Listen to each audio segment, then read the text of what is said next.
প্রিয় শিক্ষার্থী, আশা করি তোমরা অনেক অনেক ভালো আছো। একটু লাইভের প্রবলেম হয়েছিল মেবি। আচ্ছা, এখন থেকে জয়েন করে ফেলো। ওয়ালাইকুম আসসালাম। আজকে আমরা যে টপিকস নিয়ে আলোচনা করব সেটা হচ্ছে আমরা প্রেপোজিশনে ছিলাম, ঠিক আছে? তো খেয়াল করো। আচ্ছা, সো মনোযোগ দিবা। প্রেপোজিশন নিয়ে যে কথাবার্তা বলা হয়েছিল, দেখো, প্রেপোজিশন হচ্ছে এমন একটি শব্দ, এরা সবসময় নাউন প্রোনাউনের আগে বসবে, বুঝতে পারছো? বসে একটা ভার্বের সাথে সংযোগ করতে পারে। খুব কনসেপ্টটা দেখবা। আবার দেখো, আমরা বলেছি প্রেপোজিশন হচ্ছে এমন একটি শব্দ, এরা নাউন প্রোনাউন অথবা নাউন ফ্রেজের আগে বসে বসে অ্যাজেক্টিভের সাথে সংযোগ করে। আবার প্রেপোজিশন হচ্ছে এমন একটি শব্দ যা নাউন প্রোনাউন এবং নাউন ফ্রেজের আগে বসে আবার একটি নাউন প্রোনাউনের সাথে সংযোগ করে। অর্থাৎ এই জায়গাটা হচ্ছে প্রেপোজিশনের। আমরা প্রশ্ন সলভ করব। সো এই প্রশ্ন আমাকে একটু সবাই উত্তর করার চেষ্টা করবা, খুব দ্রুত প্রশ্ন উত্তর করার চেষ্টা করবা। ওয়ালাইকুম আসসালাম সবাই। আজকে প্রশ্নে বুঝতে পারছো, সবাই হচ্ছে উত্তর করার চেষ্টা করো। হ্যাঁ, আমাকে আস্তে আস্তে আমি প্রত্যেকটা কনসেপ্ট গুলো নিয়ে একটু আলোচনা করি। দেখো, উই নো দ্যাট, আমরা জানি যে, অ্যান অনেস্ট ম্যান, দ্যাট কখন কানেক্টরসে বসে মাথায় রেখো কিন্তু, ঠিক আছে? দেখো, খেয়াল করো। সো এখানে এ নাম্বার প্রশ্নের প্রথম উত্তর করার চেষ্টা করবা। ম্যান ইজ, ইজ দেখো বিভার্বের পরে অ্যাজেক্টিভ বসে, এটা হচ্ছে অ্যাজেক্টিভ। তো খেয়াল করো, ট্রু হচ্ছে অ্যাজেক্টিভ, আর হিজ ওয়ার্ডস এটা হচ্ছে নাউন ফ্রেজ। চিনতে হবে কিন্তু, ঠিক আছে? প্রোনাউন দিয়ে শুরু হয়েছে, নাউন ফ্রেজ। তাহলে অ্যাজেক্টিভের সাথে নাউন ফ্রেজের যে সংযোগ করে সেকে বলো প্রেপোজিশন, অর্থাৎ এই গ্যাপে একটা প্রেপোজিশন বসে যাবে। তো বলো তো, আমরা জানি অ্যান অনেস্ট ম্যান ইজ, খুব সহজ প্রিপোজিশন, কিন্তু কনফিডেন্স লেভেল বাড়ানোর জন্য এই ধরনের প্রশ্ন দেওয়া হয়েছে, বাট অনেক জায়গাতে এসেছে। সো উত্তর করো সবাই। উই নো দ্যাট, আমরা জানি যে, an honest man is true dash his words, এক কথায় কথা রাখে, এমন অর্থে বসে। ওকে ফাইন, দেখি উত্তর আসতেছে। আচ্ছা, ভালো করে বুঝো। আমরা জানি যে, we know that an honest man, সে সবসময় কথা রাখে, একই কথার, এক কথার মানুষ, সবসময় সে কথা রাখে। না, true to, true to appropriate preposition, বুঝতে পারছো? True to his words, true to his words, সে সব সময় কথা রাখে। ট্রু টু হিজ ওয়ার্ডস মানে কেপ্ট প্রমিস, তার প্রমিস রাখে। টু, ভালো করে বুঝো। না বাই না, এ ম্যান, দেখো বলতেছে উই নো দ্যাট, আমরা জানি যে, an honest man is true to his words, সে সব সময় তার কথা রাখে, এক কথায়, তার কথায় সে বিশ্বাসী, যে কথাটা দেয় সেই কথাটা সে রাখে। ভালো করে বুঝো, true to his words, true to his ওয়ার্ডস। পরের প্রশ্নে চলে আসো। হি ডাজ নট ডেভিয়েট, ভালো করে বুঝো, ডেভিয়েট। তাহলে এটা দেখো ভার্ব ছিল, আর দ্য পাথ অফ অনেস্টি এটা হচ্ছে noun phrase, noun phrase. So B number, number দিয়ে উত্তর করবে, এটা বি নাম্বার। ভার্বের সাথে নাউন ফ্রেজের যে সংযোগ করবে সে হচ্ছে প্রেপোজিশন। তো ডেভিয়েট শব্দটা ভালো করে বুঝো। এই যে ডেভিয়েট শব্দের অর্থ হচ্ছে বিচ্যুত হওয়া। এখন বিচ্যুত শব্দের অর্থ কি দেখো, বিচ্যুত হওয়া বলতে আসলে কি বুঝো? ধরো তোমার এই এ বিন্দু থেকে বি বিন্দুতে যাবার পথ, এটাই রাস্তা, বুঝতে পারছো? এই রাস্তা থেকে এটাই তোমার সরল রাস্তা, এটাই তোমার একমাত্র পথ হওয়া উচিত, কিন্তু এই পথ থেকে যদি এখানে চলে আসো, সেটাকে বলা হবে ডেভিয়েট। অর্থাৎ সে কখনোই দ্য পাথ অফ অনেস্টি, সততার পথ থেকে থেকে সরে আসে না। থেকে অর্থে কি বসবে বলো? Fine, deviate from, deviate of না, ঠিক আছে? ডেভিয়েট ফ্রম, সে কখনোই সততার পথ থেকে, থেকে থেকে অর্থে বসেছে, কখনোই সততার পথ থেকে। এইটা ধরো সততার পথ, এইটা ধরো ডিসঅনেস্টির পথ, এখান থেকে এখানে সে কখনোই আসে না। হইতে থেকে চেয়ে, পঞ্চমী বিভক্তি, প্রিপোজিশন ফ্রম।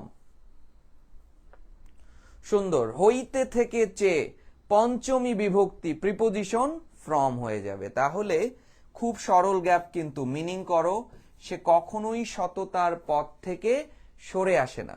আবার হি নোজ দ্যাট, সে জানে যে ট্রু হ্যাপিনেস কনসিস্ট, খুব ভালো করে বুঝো কিন্তু ট্রু হ্যাপিনেস, তাহলে আমরা এখানে পাচ্ছি কি দেখো কনসিস্ট, মনোযোগ দিবা কিন্তু আমরা এখানে পাচ্ছি কি কনসিস্ট, এটা হচ্ছে ভার্ব।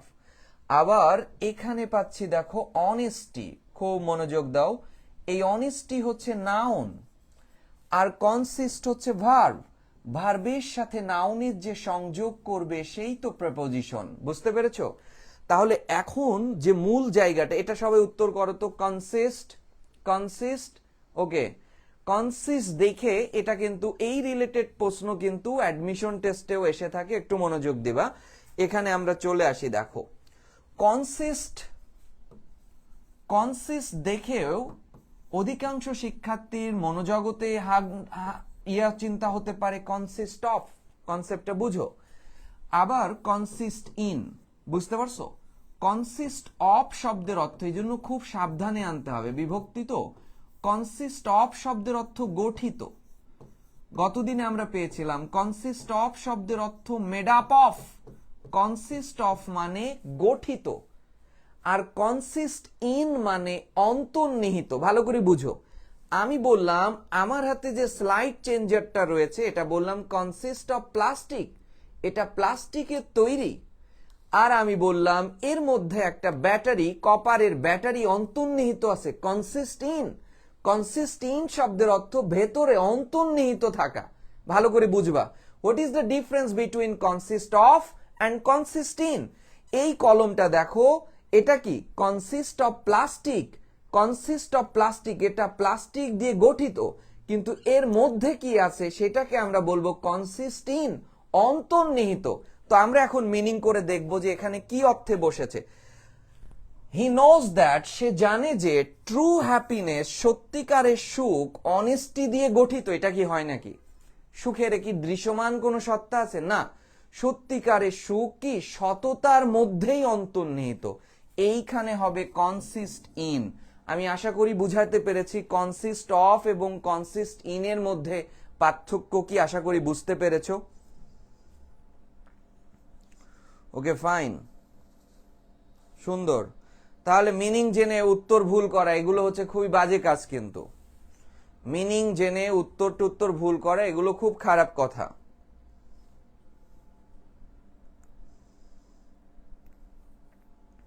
আচ্ছা, ওকে, সুন্দর সুন্দর। পরের প্রশ্নে চলে আসো। হি does not hanker after, hanker after জানো কিন্তু, হ্যাঙ্কার আফটার মানি, বুঝতে পারছো? Hanker after, he does not hanker after, hanker after শব্দের অর্থ হচ্ছে ছুটে চলা, লালায়িত হওয়া, কোনো কিছুর পিছে ছুটে চলা। হ্যাঙ্কার আফটার, সে কখনোই টাকার পেছনে ছুটে চলে না। হ্যাঙ্কার আফটার, হ্যাঙ্কার আফটার, বুঝতে পারছো? এটা সবাই জানো, কিন্তু পরীক্ষাতে খুব আসে কিন্তু হ্যাঙ্কার আফটার। এবার দেখো অ্যান অনেস্ট ম্যান, একজন সৎ মানুষ, দেখো অ্যাবস্টেইন, বিরত থাকে, এটা ভার্ব। আবার করাপশন, এটা হচ্ছে নাউন। তাহলে এই ভার্বের সাথে নাউনের যে সম্পর্ক স্থাপন করবে সে প্রেপোজিশন।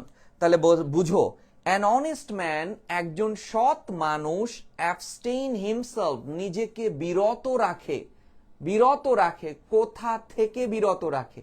থেকে, দ্রুত বলো, থেকে, হইতে থেকে চেয়ে, পঞ্চমী বিভক্তি, বাংলাতে যে বিভক্তি ইংরেজিতে সে প্রেপোজিশন। তাহলে বলছে an honest man abstain himself, নিজেকে সব সময় বিরত রাখে, কোথা থেকে? করাপশন থেকে। ফাইন, থেকে অর্থে আমরা প্রেপোজিশন কি নিব? ফ্রম। দারুন, abstain from corruption, abstain from corruption. He does not associated, বুঝতে পারছো? দেখো অ্যাসোসিয়েটেড, সংযুক্ত থাকা, সংযুক্ত থাকা। তো সংযুক্ত বা যুক্ত, যুক্ত কারোর সাথে থাকে, সংযুক্ত কারোর সাথে হয়, তাহলে সাথে অর্থে কি বসে বলো? সংযুক্ত কারোর সাথে হয়ে থাকে। সাথে, এই যে এটা আর এটা এর সাথে হলো, তাহলে বলো সাথে অর্থে কি বসে? এই যে এর সাথে, সংযুক্ত মানে এই যে যুক্ত হওয়া, অ্যাসোসিয়েট, এটার এই যে আলাদা আছে একসাথে হলো, এর সাথে যুক্ত হওয়া, সাথে অর্থে। ফাইন, মিনিং করবা কিন্তু।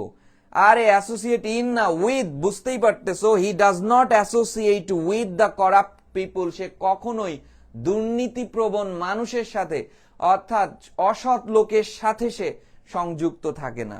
উইথ।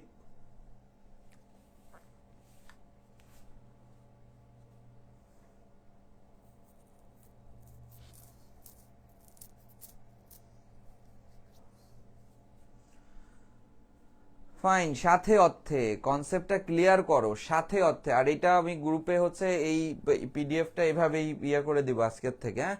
প্রত্যেকদিন কনসেপ্ট গুলো দেখো। আচ্ছা দেখো, he drives pleasure dash activities, সে সবসময় কাজ থেকেই সুখ লাভ করে। ভালো করে বুঝো কিন্তু। দেখো খেয়াল করো, হি ড্রাইভস প্লেজার, সে আনন্দ পাচ্ছে এই অ্যাক্টিভিটিস, কর্ম থেকে, কাজের থেকেই সে আনন্দ পায়। দুর্নীতি করে আনন্দ পায় না, সে আনন্দ কোথা থেকে পায়? কাজ থেকে পায়। থেকে, আবার বলো, কাজ থেকে পায়। সে আনন্দ পাচ্ছে, কোথা থেকে পাচ্ছে? কাজ থেকে পাচ্ছে। আনন্দ পাচ্ছে, কোথা থেকে পাচ্ছে? থেকে অর্থে বসে। মিনিং করো না, একদম ভোকাবুলারি যদি না করো, প্রিপোজিশন এই বিভক্তি নিয়ে ঝামেলায় পড়বা। মোটামুটি ভাঙা ভাঙা অর্থ হলেও বাংলা করতে হবে, না হলে সলভ হবে না। কাজ থেকে সে আনন্দ পাচ্ছে, থেকে, তাহলে ড্রাইভস ফ্রম অ্যাক্টিভিটিস।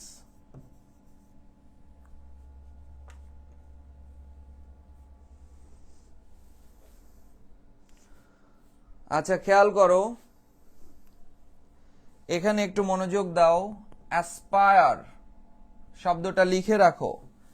আমরা বলেছিলাম, মনোযোগ দিও, আকাঙ্ক্ষা, আগ্রহ বোঝালে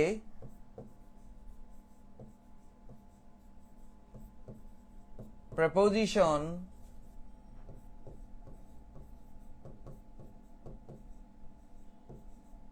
ফর বসে।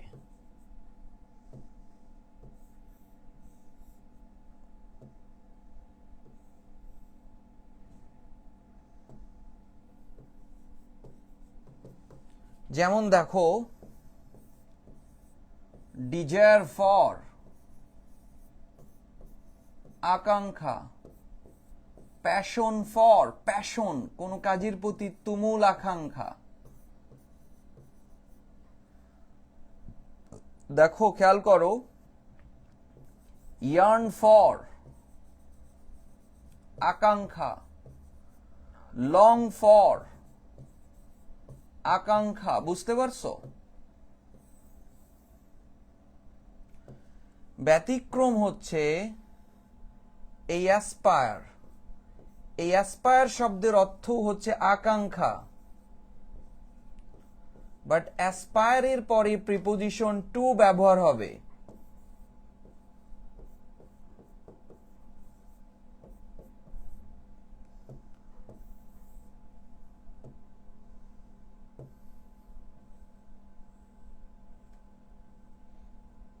বুঝতে পারছো? কনসেপ্টটা বুঝো কিন্তু। অ্যাসপায়ার টু, এটা ব্যতিক্রম। He does not aspire to wealth and always keep himself aloof from। বুঝতে পারছো? কনসেপ্টটা বুঝো কিন্তু, জায়গাটা লিখে নিও। aloof মানে বিরত থাকে, দূরে রাখে। ভালো করে কনসেপ্ট বুঝো। এই যে aloof, দূরে রাখে নিজেকে, কোথা থেকে? থেকে বুঝাচ্ছে ফ্রম, ফ্রম গ্রিডি পিপল, এই লোভী মানুষ থেকে সে নিজেকে সবসময় দূরে রাখে। হি বিলিভস দ্যাট, সে বিশ্বাস করে যে। ভালো করে বুঝো, কি বিশ্বাস করে? নির্দিষ্ট হলে দ্যাট বসে connectors. Honesty will lead him dash real success. ভালো করে বুঝো, এইটা ধরো, কনসেপ্টটা বুঝো।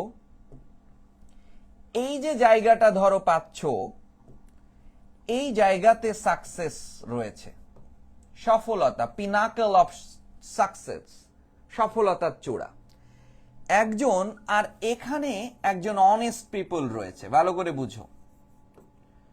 একজন অনেস্ট পিপল আছে, বা অনেস্ট পিপল, সৎ লোকজন আছে, ভালো করে বুঝো। এই সৎ মানুষ, এরা দৃঢ়ভাবে বিশ্বাস করে যে এই সততাই, এই যে অনেস্টি, এই অনেস্টি তাকে এই সফলতার দিকে লিড করবে।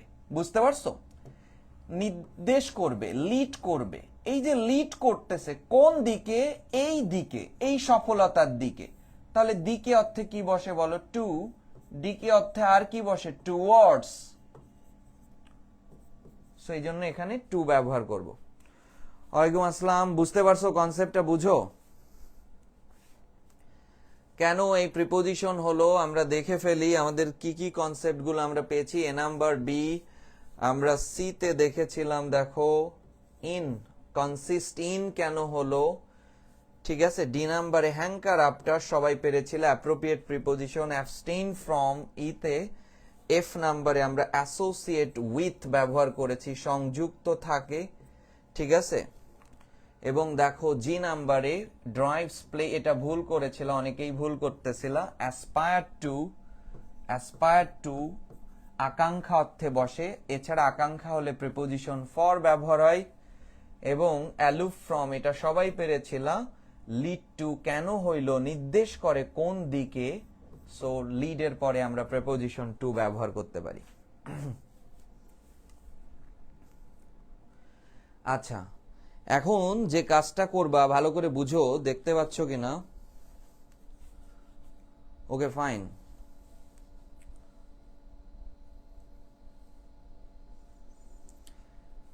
এখন আমি একটা কানেক্টরসের পুঙ্খানুপুঙ্খ ব্যাখ্যা দিব এবং গতকালকে যে চ্যাপ্টারটা পড়েছিলাম সেটার আমরা লিখব। তো মনোযোগ দাও, খুব ভালোভাবে চিন্তা করবা। এবং কানেক্টরস নিয়ে, যেহেতু আমরা পেইড ব্যাচে একটা ক্লাস নিয়েছি, মূল লেকচারটা গুলো শুনেছো না, আবার শুনবা, বারবার লেকচার দেখবা। এই অল্প সময়ের মধ্যে প্রতিদিন ডেভেলপ করতে হবে। টেস্ট পেপার সলভ করা শুরু করলাম আমরা, ঠিক আছে। ওকে, এখন দেখো ইউজ অ্যাপ্রোপ্রিয়েট সেন্টেন্স কানেক্টরস, খুব মনোযোগ দিবা। আমরা লাস্ট ক্লাসে, অর্থাৎ পেইড ব্যাচের একটা ক্লাসে আমরা কানেক্টরস নিয়ে মোটামুটি আলোচনা করেছিলাম, মানে বেসিক আলোচনা, প্রশ্নও সলভ করেছিলাম। তো দেখো কানেক্টরস হওয়ার প্রথম শর্ত হচ্ছে কি বলো? অ্যাডভার্ব।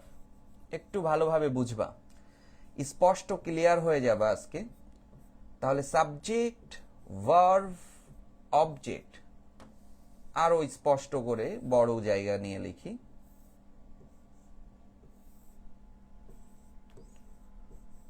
যেহেতু কানেক্টরস হচ্ছে অ্যাডভার্ব, তাহলে এই সাবজেক্টের আগে অ্যাডভার্ব বসে, অবজেক্টের পরে অ্যাডভার্ব বসে। আর এই যে মূল ভার্বের আগে এটাও অ্যাডভার্ব, আবার মূল ভার্বের পরে এটাও অ্যাডভার্ব। এখানে ধরে নিলাম উত্তর করা ধরো জটিল, যদিও জটিল না, সব সহজভাবে উপস্থাপন করার জন্য যা যা বলার আমরা বলেছি। এখানে উত্তর করাটা, অর্থাৎ খেয়াল করো, এই যে সাবজেক্টের আগে অ্যাডভার্ব বসবে, অবজেক্টের পরে অ্যাডভার্ব বসবে, ধরো এই জায়গাটা উত্তর করাটা একটু জটিল হইতে পারে। কিন্তু এই যে মূল ভার্বের আগে অ্যাডভার্ব বসবে অথবা মূল ভার্বের পরে এমন জায়গাতে যদি কানেক্টরস থাকে, এই জায়গাতে ব্যবহার হবে অ্যাডভার্ব অফ ফ্রিকোয়েন্সি। ভালো করে বুঝো, অ্যাডভার্ব অফ ফ্রিকোয়েন্সি। তোমার কাছে যেটি অর্থপূর্ণ মনে হয় সেটা সলভ করবা। দেখো অ্যাডভার্ব অফ ফ্রিকোয়েন্সি কারা? অলসো, রেগুলারলি, ভালো করে বুঝো, regularly, normally, normally, usually, generally, often, এদের মধ্যে তোমার কাছে যেটি সুইটেবল মনে হয়, অর্থপূর্ণ মনে হয়, সেটি তুমি ব্যবহার করো। তাহলে এই কনসেপ্টটা কেন নিয়ে আসলাম দেখো, দ্য গ্রেটনেস অফ এ বুক এটা বাক্যের সাবজেক্ট, ভালো করে বুঝো, এবং ডিপেন্ডস হচ্ছে ভার্ব। তাহলে আমাকে কানেক্টরস ব্যবহার করতে বলেছে, খুব স্পষ্ট ধারণা নাও, আমাকে কানেক্টরস ব্যবহার করতে বলেছে এবং এটি ভার্বের ঠিক পরে। আমরা জানি মূল ভার্বের পরে যে কানেক্টরসটি বসে যায় সেই কানেক্টরসটাকে আমরা বলি অ্যাডভার্ব অফ ফ্রিকোয়েন্সি। অর্থাৎ এদের মধ্যে থেকে উত্তর করার চেষ্টা করো। দেখি এবার, যদি না বুঝে থাকো আবার বুঝো। আমরা করতেছি কানেক্টরস, আমরা জানি কানেক্টরস হচ্ছে অ্যাডভার্ব। একটু মনোযোগ দাও। দ্য গ্রেটনেস অফ এ বুক একটা বইয়ের মাহাত্ম্য, একটা বইয়ের তাৎপর্য ডিপেন্ডস। এই ডিপেন্ডস এর পরে গ্যাপ আছে, অর্থাৎ মূল ভার্বের পরে বা মূল ভার্বের আগে যখন গ্যাপ দিয়ে কানেক্টরস ব্যবহার করতে বলবে তখন আমরা এই যে অ্যাডভার্ব অফ ফ্রিকোয়েন্সি ব্যবহার করব, অর্থাৎ also, regularly, normally, generally, usually, তোমার ইচ্ছা মতো, যেটা ইচ্ছা মতো না, অর্থপূর্ণ যেটা হয় সেটা ব্যবহার করো। দেখি, অর্থপূর্ণ যেটা হয় একবার মিনিং করে সেটা ব্যবহার করো। এদের মধ্যে থেকে উত্তর হবে স্পষ্ট। তাহলে মূল ভার্ব, এই যে মেইন ভার্বের আগে এবং মেইন ভার্বের পরে যদি কানেক্টর চেয়ে থাকে তাহলে অ্যাডভার্ব অফ ফ্রিকোয়েন্সি বসাবো, অর্থাৎ আমরা often, generally, normally, usually, also এই শব্দগুলোর মধ্যে থেকে অর্থপূর্ণ করে আমরা বসাবো। দেখি, ওকে, আমরা দেখতে পাচ্ছি, দেখো, দ্য গ্রেটনেস অফ এ বুক একটা বইয়ের মাহাত্ম্য, একটা বইয়ের তাৎপর্য ডিপেন্ডস করে on the accessibility among the reader. Acceptability among the readers, অর্থাৎ পাঠকদের গ্রহণযোগ্যতার উপরে এটা নির্ভর করে। তাহলে এটাই তো সাধারণ ব্যাপার, তাই না? অনেক দুর্দান্ত বই, অনেক দারুণ ফিলোসফিক্যাল বই, কিন্তু পাঠকরা গ্রহণ করে নাই, কারণ ফিলোসফি সব পাঠক নিতেও পারবে না, তাই না? তাহলে সেটা যে গ্রেট বই এটা কিন্তু বাজারে ওইভাবে হাইপ তুলবে না, কনসেপ্টটা হচ্ছে সেটা। তো নর্মালি হচ্ছে যেটা বলা হচ্ছে, একটা বইয়ের তাৎপর্য নির্ভর করে ওই বইটি পাঠকদের কাছে কতটা প্রিয় হয়েছে, কতটা গ্রহণযোগ্য হয়ে উঠেছে, তাই না? এটাই তো সাধারণ ঘটনা। তাহলে এটা কি বলো? ইউজুয়ালি, জেনারেলি, নর্মালি, এই অফেন বা অলসো থেকে এই তিনটা উত্তর কারেক্ট হয়, তাই না? বেশি মোর অ্যাপ্রোপ্রিয়েট, তাই না? বুঝতে পারছো না যে একটা বই সাধারণত, এটা তো সাধারণ ঘটনা, এটা সত্য ঘটনা, এটা অ্যাজ ইউজুয়াল ঘটনা, ইউজুয়ালি ব্যবহার করতে পারো, জেনারেলি বলতে পারো, নর্মালি, স্বাভাবিকভাবেই পাঠকের বা সাধারণত। বুঝতে পারছো না? এবার আমাকে বলো, মূল ভার্বের আগে আর পরে যদি গ্যাপ থাকে কানেক্টরস আর কোনোদিন ভুল হবে? বলো। অনলি বলতে পারো, অনলি বসতে পারে এখানে, এরাও অ্যাডভার্ব অফ ফ্রিকোয়েন্সি। বুঝতে পারছো? অনলিও অ্যাডভার্ব অফ ফ্রিকোয়েন্সির মধ্যে পড়ে, যেটা অর্থপূর্ণ হয় সেটা বসাবা। বলো, মূল ভার্বের আগে আর মূল ভার্বের পরে যদি গ্যাপ থাকে কানেক্টরস কি আর ভুল হবে কিনা? তাড়াতাড়ি বলো।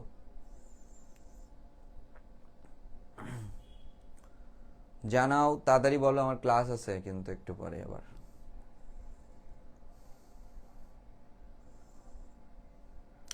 নো নো, আমার তো একই কনসেপ্ট। আমি বলতেছি মূল ভার্বের আগে আর মূল ভার্বের পরে ফ্রিকোয়েন্সি বসবে, তারপরে আবার বলতেছো অফেন কোথায় বসবে?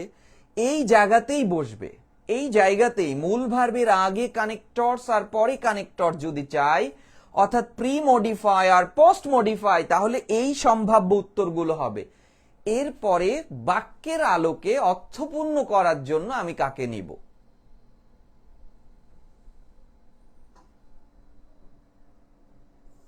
হ্যাঁ, মূল ভার্বের আগে এবং মূল ভার্বের পরে।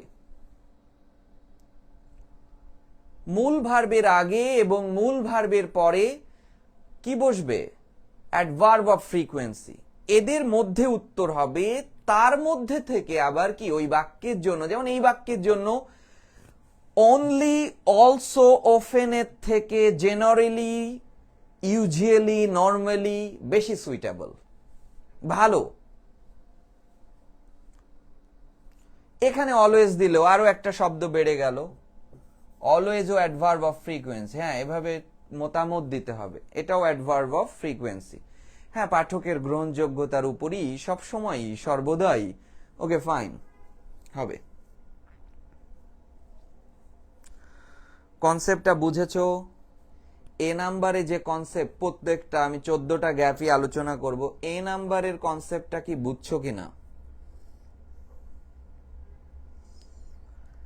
এ নাম্বারে যে কনসেপ্টটা বলেছে এটা বুঝেছো কিনা?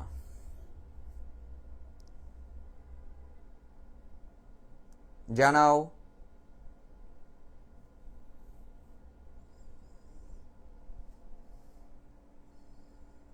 আচ্ছা, ওকে, এটাই ক্লিয়ার।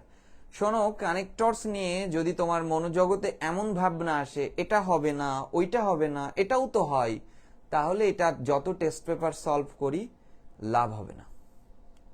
একটা কনসেপ্ট ক্লিয়ার করে একটা জায়গাতে স্থির হওয়া শিখতে হবে, স্থির, যে আমি এইখানে একেবারে ফিক্সড হওয়া শিখতে হবে। দ্বিধার জন্ম নিলেই টপিকস কখনো ক্লিয়ার হয় না। বুঝতে পারছো না? দ্বিধার জন্ম যদি আসে তাহলে টপিকস ক্লিয়ার হবে না, অনন্তকাল কোচিং করলেও হবে না। ফিক্সড হইতে হবে, যেটাকে ডগমাটিজম। এই ডগমাটিজম কখনো কখনো খারাপ, কখনো অধিকাংশ সময় ভালো। নিজের প্রতি দৃঢ় কনফিডেন্স। আচ্ছা, তাহলে আমরা আলোচনা করেছি একটা বই, ওই বইটা কতটা দারুণ এটা নির্ভর করে পাঠকদের গ্রহণযোগ্যতার উপরে। ভালো করে বুঝো, এটা গল্পের সূত্র ধরে রাখো। কিন্তু আমরা এখানে দেখতে পাচ্ছি, আমরা পড়িয়েছি এই কনসেপ্টগুলো। দেখো, উই রিড, এটা একটা verb. Subject verb, can discover, এটা একটা ভার্ব। তার মানে দুটো বাক্য পাচ্ছি। এখান থেকে এই পর্যন্ত একটা বাক্য, আবার এখান থেকে শেষ পর্যন্ত একটা বাক্য। আচ্ছা, বি নাম্বারে প্রথমে একটা গ্যাপ আছে, ভালো করে বুঝো। একটা বাক্য,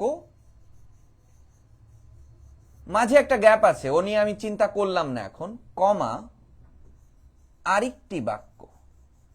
এখন আমরা বলেছিলাম এই গ্যাপে সম্ভাব্য ক্লজ মার্কার বা কানেক্টরস বসতে পারে তিনটা দল, দো অথবা অলদো, অ্যাজ অথবা সিন্স, ইফ অথবা আনলেস। এই তিনটা, ইফ যেখানে বসে সেখানে হোয়েন বসতে পারে। এই দুটো বাক্যের সম্পর্ক যদি বিপরীত হয় তাহলে দো অথবা অলদো। এই দুটো বাক্যের সম্পর্ক যদি কারণ অথবা ফলাফল হয়, কারণ বা ফলাফল, তখন অ্যাজ অর সিন্স। এই দুটো বাক্যের সম্পর্ক যদি শর্ত হয় তাহলে ইফ অর আনলেস। এখন আমাকে বলো, শর্ত কন্ডিশন বোঝাচ্ছে, দারুণ, কন্ডিশন শর্ত বোঝাচ্ছে, তাহলে আমরা এখানে দিতে পারি ইফ। আর ইফ যখন বসে তখন হোয়েন ব্যবহার করা যায়। If we read a book, আমরা যদি বইটি পড়ি, we can discover many things in it. তাহলে দেখো, if we read a book, we বাক্যের সাবজেক্ট, রিড হচ্ছে ভার্ব, এটা হচ্ছে অবজেক্ট। আর আমরা জানি অবজেক্টের পরে একটা অ্যাডভার্ব বসে যাবে, ঠিক আছে? তাহলে we can discover many things in it, আমরা অনেক কিছুই এই বই থেকে আবিষ্কার করতে পারবো বা বই থেকে খুঁজে পাবো, অনেক কনসেপ্টই আমরা খুঁজে পাবো। যদি তুমি বারবার পড়ো আরো কনসেপ্ট খুঁজে পাবা। আর যদি তুমি একবার পড়ো, ঠিক আছে, এই জায়গাতে একটু টেকনিক্যালি উত্তর করতে হচ্ছে, ঠিক আছে? If we read a book, আমরা যদি কেবলমাত্র একবার বইটা পড়ি, বুঝতে পারছো না? ওয়ান্স নিজেও একটা অ্যাডভার্ব, বুঝতে পারছো? অ্যাডভার্ব অ্যাডভার্বকে মডিফাই করে, খুব জোর দেওয়া অর্থে বসেছে। তো অনলি ওয়ান্স, এইটার জন্য তুমি যদি বলো যে ভাই আমি এখানে অনলি কিভাবে ভাববো, খুব সুস্পষ্ট উত্তর আসলে কেউ দিতে পারবে না, ব্যাকরণগত সুস্পষ্ট উত্তর দিতে পারবে না। এইটা ব্যাকরণগত উত্তর, এখানে অ্যাডভার্ব বসবে অবজেক্টের পরে। ব্যাকরণগত উত্তর ওয়ান্স নিজে একটি অ্যাডভার্ব, অ্যাডভার্বকে অ্যাডভার্ব মডিফাই করবে, এটা ব্যাকরণগত কনসেপ্ট। কিন্তু এই শব্দচয়ন যা ছিল একেবারেই ভাষার দক্ষতা, এটা ব্যাকরণ ছিল, ব্যাকরণ দিয়ে আমরা সলভ করে ফেলেছি। If we read a book only once, যদি আমরা একবার মাত্র বইটি পড়ি, we can discover many things in it, আমরা অনেক কিছু এর মধ্যে থেকে আবিষ্কার করতে পারবো। না, অ্যাট তো প্রিপোজিশন না, বুঝতে পারো, সরি অ্যাট তো অ্যাডভার্ব না, তুমি প্রিপোজিশন ব্যবহার করতে পারো না।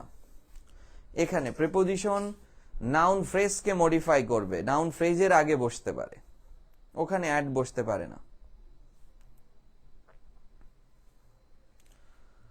আচ্ছা দেখো, এবার খেয়াল করো,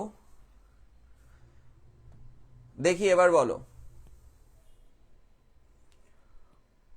উই ক্যান নট জাজ দ্য স্ট্যান্ডার্ড অফ এ বুক, খুব ভালোভাবে বুঝবা। উই ক্যান নট জাস্ট,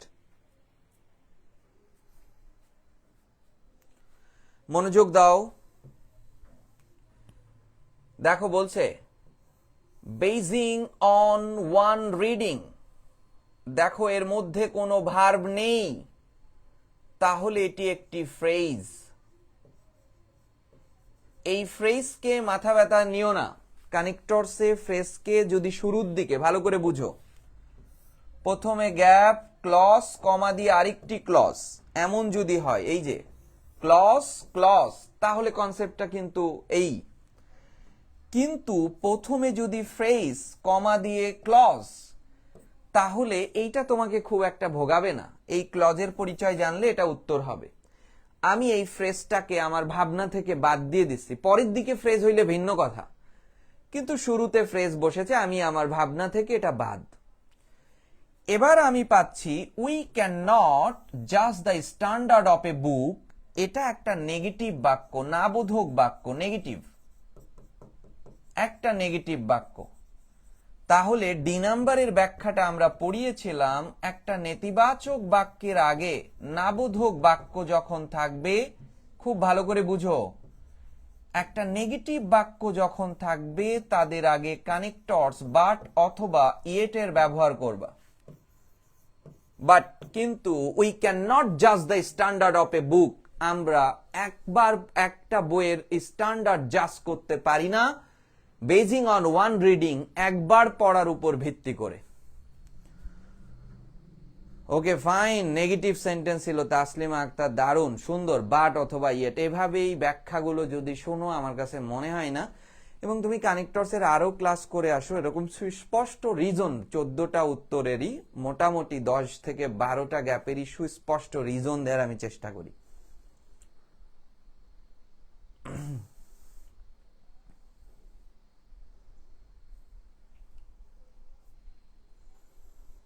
সুন্দর। তাহলে শুরুর দিকে যদি ফ্রেজ থাকে, ওইটা ভাবনা থেকে কিন্তু সরাবা। ফ্রেজ কি বুঝতে পারবা না, যার মধ্যে কোনো ভার্ব থাকে না। শুরুর দিকেই যদি এরকম ফ্রেজ থাকে, মনোজগৎ থেকে কানেক্টরস করার সময় অন্তত বাদ দিবা, কানেক্টরসে প্রভাব ফেলবে না।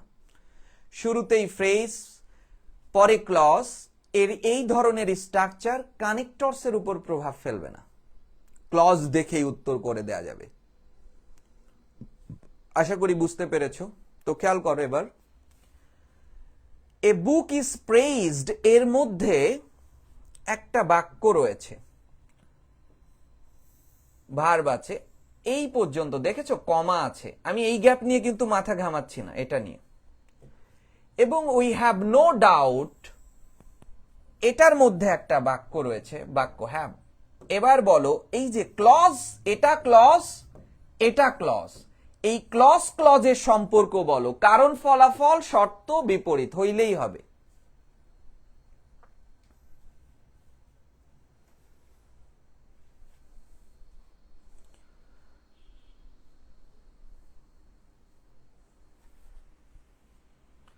কারণ ফলাফল শর্ত বিপরীত, বলে ফেলো দেখি। কারণ ফলাফল শর্ত বিপরীত, বিপরীত হচ্ছে কিনা, a book is praised, we have no doubt about the greatness of a book. না, এটা বিপরীত হচ্ছে না, এটা বিপরীত হয় নাই, এখন বলবা কারণ ফলাফল না সত্য, এটা বিপরীত না। ওকে ফাইন, সাবিত বলতেছে কন্ডিশন, দারুন কন্ডিশন এটা। দেখো ইফ, আর ইফ যেখানে বসানো যায় সেখানে হোয়েন বসানো যায়। ইফ আ বুক ইজ প্রেইজড, যদি একটি বই প্রশংসিত হয়, উই হ্যাভ নো ডাউট, আমাদের কোনো সন্দেহ থাকবে না যে ওই বইটি বিখ্যাত। এটা কেমনে রেজাল্ট হইল বলো? এইটুকু বুঝতে পারতেছো না? পরপর দুটো বাক্য থাকলে, হ্যাঁ এইখানে একটা প্যাচার লাগাইছে, বাট আমি ওইটা পরে আসবো। এ বুক ইজ প্রেইজড এটা একটা বাক্য, উই হ্যাভ নো ডাউট এটা একটা বাক্য। তাহলে যদি একটা বই, এটা তো সত্য, প্রশংসিত হচ্ছে, বা হয় না বুক, যখন একটা বই প্রশংসিত হয় তখন আমাদের কোনো ধরনের সন্দেহ, we have no doubt of that, এটা নিয়ে আমাদের the greatness of the book, ওই বইটা যে মহৎ, ওই বইটা যে বিখ্যাত, এটা নিয়ে আমাদের আর কোনো ইয়ে থাকে না। কন্ডিশন এইটা তো ধরতেই হবে, এটা ধরতে হবে। দেখেছো এটা সব গ্যাপেই আসে, এই গ্যাপে আমরা অলরেডি 2 বার পেলাম। এবার বলো প্রশংসা, ভালো করে বুঝবে। বুক সাবজেক্ট, ইজ প্রেইজড হচ্ছে ভার্ব, ভার্বকে মডিফাই করবে অ্যাডভার্ব। এই প্রশংসা মানুষ কিভাবে করে? ব্যাপকভাবে করে, হাইলি প্রেইজড। এগুলো সবই ফ্রিকোয়েন্সি, বুঝতে পারছো?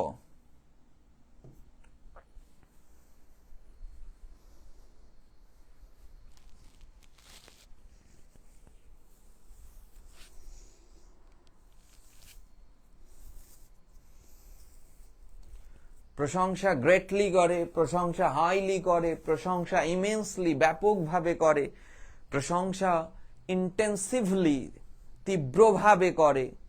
হ্যাঁ অনেক উত্তর হবে, হাইলি, গ্রেটলি, ভার্বকে মডিফাই করেছে অ্যাডভার্ব।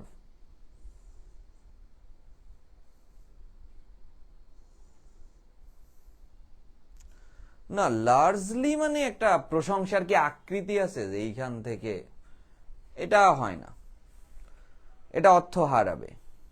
ওকে,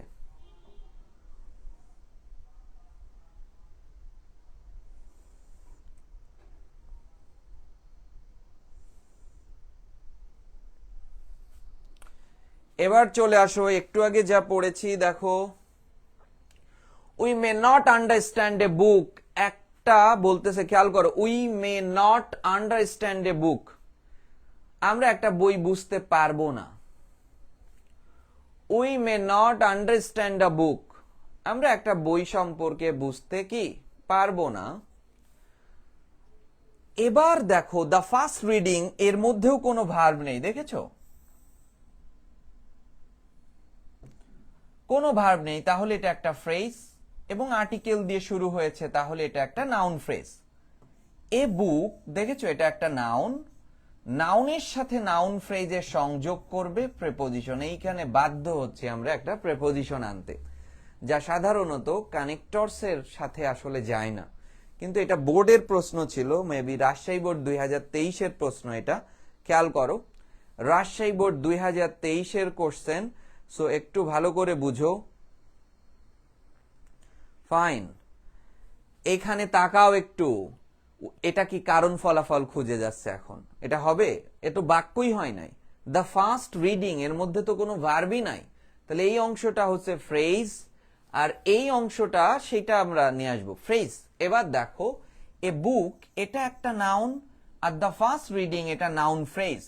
নাউনের সাথে নাউনের সংযোগ যে করে সেই তো প্রিপোজিশন, এই গ্যাপে একটা প্রিপোজিশন বসবে। বলতেছে we may not understand a book, আমরা একটা বই পড়তে পারবো, বুঝতে পারবো না, দ্য ফার্স্ট রিডিং, একবার পড়ার মধ্যে। ধরো আমি এখান থেকে একটা কি করি, একটা বই কোথায়, ধরো সাপোজ আমি একটা বই নিলাম, এটা ধরো আমি একটা বই নিলাম সাপোজ, খেয়াল করো এই বইয়ের আমি শুরুতে আছি, বুঝতে পারছো? এই বইটার হচ্ছে শুরুতে এসে আছি, ধরো সাপোজ আমি একটা বই নিলাম। তো এই বইটার নাম কি দেখেছো? অবজেক্টিভ ইংলিশ, পিয়ারসন টোফেলের, এটা অবজেক্টিভ ইংলিশ, আমরা ব্যাংক জবের জন্য পড়াই মূলত আমি। তো এই বইটা যদি তুমি শুরুতে পড়ো, ভালো করে বুঝো, উই মে নট আন্ডারস্ট্যান্ড এ বুক, আমরা সাধারণত এই বইটা পড়বো না, মানে বুঝবো না, আর সম্ভাবনা কম। তো কিভাবে, কখন তুমি দেখেই কি বলবো আমি কিছুই বুঝবো না? না, তুমি এখানে আসলা, এই যে এখানে আসলা, এখানে আসলা, এখানে আসলা, এখানে আসলা, এই পর্যন্ত, শেষ পর্যন্ত একবার দেখে গেলা, বললা আমি কিছুই বুঝলাম না। তার মানে এই বইটা শুরুর পেজ ছিল এখানে, আর শেষ পেজটা রয়েছে এখানে, এবং তোমার যাত্রা এই পেজগুলোর মধ্যে দিয়ে যাচ্ছে, তাই না? তাহলে কি হবে বলো? থ্রু। আশা করি বুঝতে পেরেছো।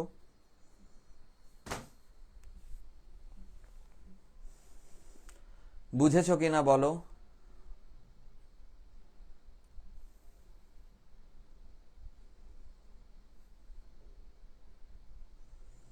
ভাবতে হবেই, প্রিপোজিশন বসাতে হলে। এটা একটা যদিও কানেক্টরসের গ্যাপ, কিন্তু বসে গেল তো একটা প্রিপোজিশন। না, অ্যাট দ্য ফার্স্ট রিডিং এটা অ্যাট হয় না, সেটা আলাদা। অ্যাটের কনসেপ্ট হচ্ছে প্রথমবার দেখেই আমি চমকে গিয়েছিলাম, এমন বাক্য হইলে at first reading.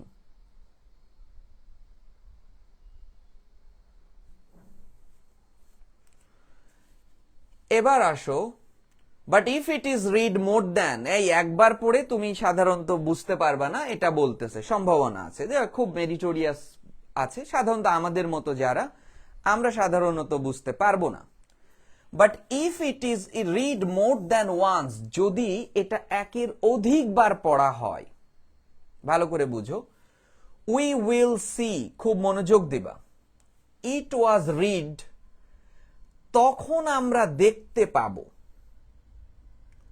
We will see, তখন আমরা দেখতে পাবো, দেখব। কি দেখব? বলছে সি, আমরা দেখব। প্রশ্ন করলাম কি দেখব?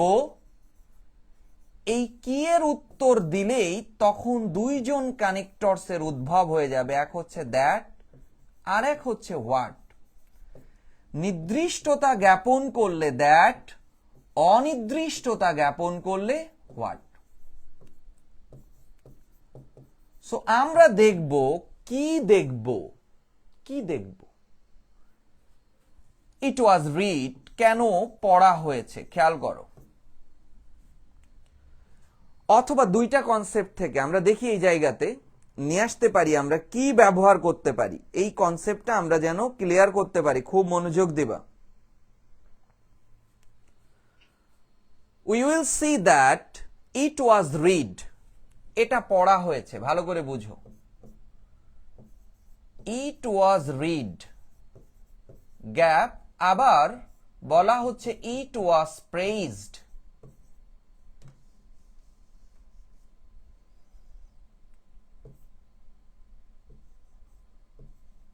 ইট ওয়াজ প্রেইজড, মনোযোগ দাও। ইট ওয়াজ রিড এটা একটা বাক্য, ইট ওয়াজ প্রেইজড এটা একটা বাক্য। দুটো বাক্যকে সংযোগ, এইটা একটা বাক্য, এইটা একটা বাক্য, দুইটা বাক্যকে সংযোগ করবে কে বলো? কনজাংশন। খুব মনোযোগ দিবা। এই কনজাংশনের মধ্যে তাহলে দুটো বাক্য, যেহেতু ইট ওয়াজ রিড অ্যান্ড ইট ওয়াজ প্রেইজড, এই দুটো বাক্যের মধ্যে দেখো কমন নিয়েছে ইট ওয়াজ, আবার ইট ওয়াজ উৎপাদকের মতো কমন নিয়েছে। যেহেতু কমন নিছে, তখন এই ইট ওয়াজটা মুছে গেছে। এই জায়গার বাক্যের কনসেপ্ট হচ্ছে এটা, ইট ওয়াজ রিড অ্যান্ড ইট ওয়াজ প্রেইজড।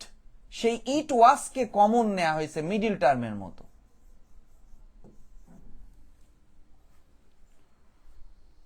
বুঝতে পেরেছো?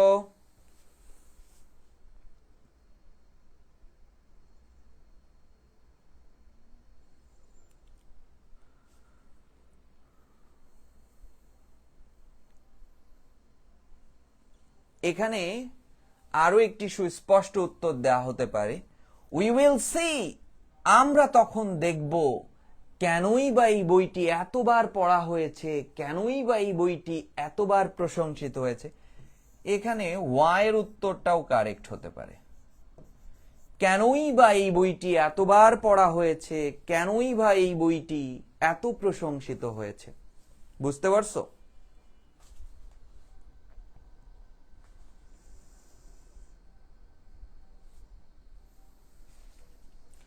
প্রেজড মানে প্রশংসিত, হ্যাঁ, প্রশংসিত। পরের প্রশ্নে চলে আসো। এই হচ্ছে গ্যাপ, গ্যাপের পরে আমরা পাচ্ছি হ্যাভ পাস্ট। দেখেছো, এটা ভার্ব, এই ভার্বের সাবজেক্ট হচ্ছে দোজ বুকস, তাহলে সাবজেক্ট আর ভার্বের মাঝে বসে যাবে রিলেটিভ প্রোনাউন। দোজ যেহেতু বস্তু, তাহলে বস্তু হলে আমরা দ্যাট বসাতে পারি রিলেটিভ প্রোনাউন, অথবা হুইচ বসাতে পারি, হুইচ অথবা দ্যাট। তাহলে the great books are those which have pass the rest of time. আবার দেখো, এবার বলতেছে, এখানে তাকাও, এখানে সুন্দর করে, the appeal of great book does not decrease, একটা সিম্পল সেন্টেন্স, ফুল স্টপ হয়ে গেছে, এবং বাক্যটি দেখো নেগেটিভ রয়েছে, নাবোধক বাক্য। যেহেতু নেগেটিভ বাক্য, আর নেগেটিভ বাক্যের আগে বাট ব্যবহার হবে, বাট। কিন্তু the appeal of great book does not decrease, একটা ভালো বইয়ের মাহাত্ম্য, তাৎপর্য কখনোই কমে না। তাহলে কমে না, এটা নেগেটিভ, ফুল স্টপ। এটা আরো বাড়ে, ফেল্ট, এটা আরো বাড়তে থাকে, এটা হাবোধক। এটা কমে না, তাহলে কি, বরং এটা বাড়ে। এটা তো কমেই না, বরং এটা বাড়ে। বরং এর কনসেপ্ট নিয়ে যথেষ্ট ব্যাখ্যা দেওয়া হয়েছিল পেইড ব্যাসে, কেন বলা হয়। আমি এখন ঘুরবো না, ঘুরে বেড়াবো না, তাহলে কি করব, রাদার পড়বো। আমি এখন খাবো না, তাহলে কি করব, রাদার পড়বো। আমি ঘুমাবো না, রাদার টিভি দেখবো।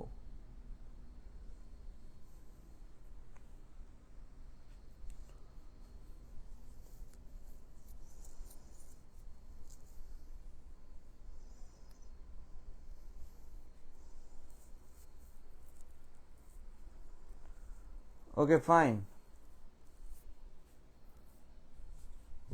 এবার দেখো, টাইম সাবজেক্ট পাসেস হচ্ছে ভার্ব ছিল, তাহলে এটা একটা ক্লজ ছিল, তাহলে এখানে একটা ক্লজ মার্কার বসে যাবে। ফেল্ট, ফেল্ট মানে তো বুঝোই অনুভূত হয়, পাস্ট টেন্স, অনুভব হচ্ছে। তো অনুভব মানুষের হচ্ছে, অনুভব ভালো হোক খারাপ হোক, এই অনুভব হচ্ছে, কখন হচ্ছে, কখন, when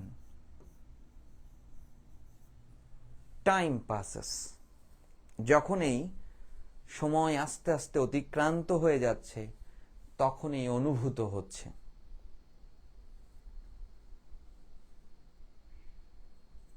বুঝতে পারছো? ওকে, 12টার সময় আমার একটা ক্লাস আছে, আমাকে আজকে যেতে হবে। কালকে ঠিক এই সময়ে, বুঝছো, আরো 10:45-এর মধ্যে আমরা ক্লাস শুরু করার চেষ্টা করব। কন্টিনিউয়াসলি ক্লাস হবে পরীক্ষা পর্যন্ত। তোমাদের প্রবলেমের টপিকসগুলো একটু জানাও, আমরা প্যারাগ্রাফ নিয়ে আলোচনা করতে হবে।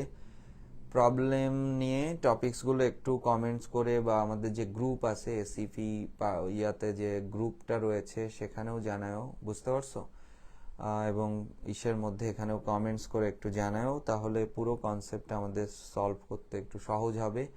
আমরা কন্টিনিউয়াসলি পুরো ফার্স্ট পেপার, সেকেন্ড পেপার এর পুরো টেস্ট পেপারটা আসলে সলভ করব। প্রতিদিন একটা পুরো কোশ্চেন যদি হ্যাঁ 12টা অবধি ক্লাস হবে, বরঞ্চ ক্লাসটা আরো একটু নিয়ে আসলে 12টা থেকে আমার ক্লাস থাকে। কালকে যেমন ক্লাস নাই, কালকে ফাঁকা আছি, ডিপেন্ড করবে, ঠিক আছে। বাট অন্যান্য দিনে আমার ক্লাসের, আমার তো অফলাইনে আসলে অনেকগুলো ব্যাচ, বুঝতে পারছো, এই জন্য একটু ঝামেলা হয়। যারা শুধু, অধিকাংশই দেখা যাচ্ছে যে অনলাইনেই পড়াচ্ছে আর অফলাইনে পড়াই না, বাট আমার তো দুইটাই সমানভাবে চালাতে হয়, ঝামেলা হচ্ছে এটা। ওকে, ঠিক আছে, আমরা সাজেশনমূলক একটা প্রথম থেকে, যেহেতু সময় আছে, একটা একটা করে প্যারাগ্রাফ নিয়ে আলোচনা করব, ঠিক আছে। প্যারাগ্রাফ নিয়ে আলোচনা করব, তোমরা আমাকে মন্তব্য দিবা, একটু বেশি বেশি কমেন্টস করতে হবে প্যারাগ্রাফ যখন পড়ানো হবে। মিরপুরে পড়াই আমি, মিরপুরে পড়াই। ওকে ফাইন, উইদাউট ক্লুর কথা বলতেছে। ওকে সুন্দর, ঠিক আছে ঠিক আছে।